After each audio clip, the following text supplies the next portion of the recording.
Olá, que a graça, que a paz, que as misericórdias do Senhor estejam sobre nós, desde agora e para sempre.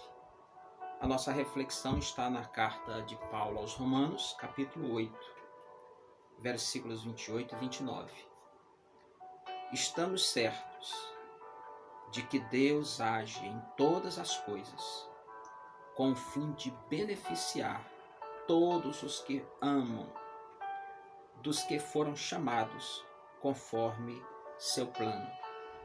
Porquanto, aqueles que antecipadamente conheceu, também os predestinou para serem semelhantes à imagem do seu Filho, a fim de que ele seja o primogênito entre muitos irmãos. Talvez você já tenha ouvido e talvez você seja dessa linha de pensamento de que se uma porta se fecha aqui é porque Deus tem uma outra melhor para mim. Se uma janela se fechou é porque Deus vai abrir uma porta. Se esse mal me está vindo agora, sobrevindo agora, é porque algo muito melhor me vai acontecer no futuro. Geralmente as pessoas, quando pegam esse texto, elas levam para esse contexto de vida, como se Deus estivesse limitado às nossas carências, os nossos desejos, às nossas aptidões momentâneas, temporárias. Mas na verdade, quando a gente lê esse texto e presta atenção no que o apóstolo está dizendo, a gente consegue mudar o entendimento. Ele diz que Deus, ele faz com que as coisas cooperem ou concorram para o bem daqueles que o amam, daqueles que vivem ou estão vivendo segundo o seu propósito. Deus nos chamou em Cristo, e isto é o segredo do discipulado. Em Jesus, nós estamos seguindo para um propósito ou dentro de um propósito. Nós estamos vivendo uma vida conforme o propósito do nosso Mestre. E nesta caminhada com o Mestre, as coisas que vão acontecendo, de alguma forma, elas estão cooperando para o propósito final, para o objetivo final.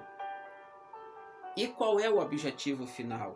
O versículo 29 diz: o propósito final de Deus é que nos tornemos a imagem do seu Filho Jesus. O propósito de Deus, portanto, não é o meu conforto momentâneo, seja ele material, seja ele financeiro, familiar, social.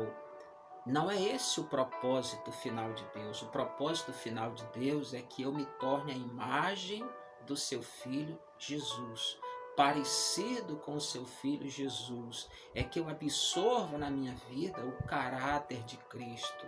A natureza de Deus está aqui, plantada dentro de mim. Esse é o propósito de Deus.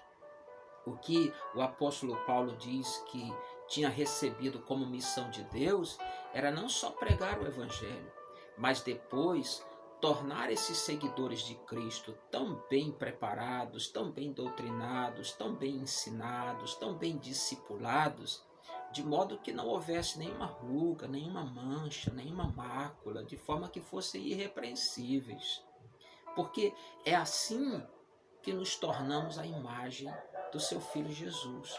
Portanto, se você tinha em mente, ou se você tem em mente, que as coisas que lhe acontecem agora de ruim é porque Deus vai fazer coisas melhores, no sentido meramente cotidiano, momentâneo, como se Deus estivesse ali pronto apenas para satisfazer seus desejos momentâneos, passageiros, mude de ideia, porque o real propósito de Deus, e para isso ele faz com que todas as coisas cooperem, quando nós estamos vivendo o propósito final, que é nos tornarmos a imagem do seu Filho Jesus.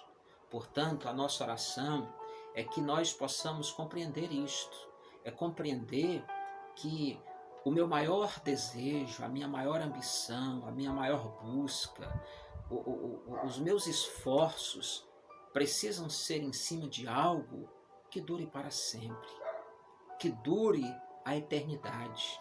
e o que vai durar a eternidade. É eu e você sendo a imagem de Cristo, a imagem do Filho de Deus. Por isso, Espírito Santo, nós oramos para que cada um daqueles que ouvem e que veem, eles possam ter esse entendimento. E a partir daí eles possam se render a Cristo e compreender que os acontecimentos da vida têm um propósito maior, que é nos tornarmos a esta semelhança de Deus na pessoa de Cristo Jesus.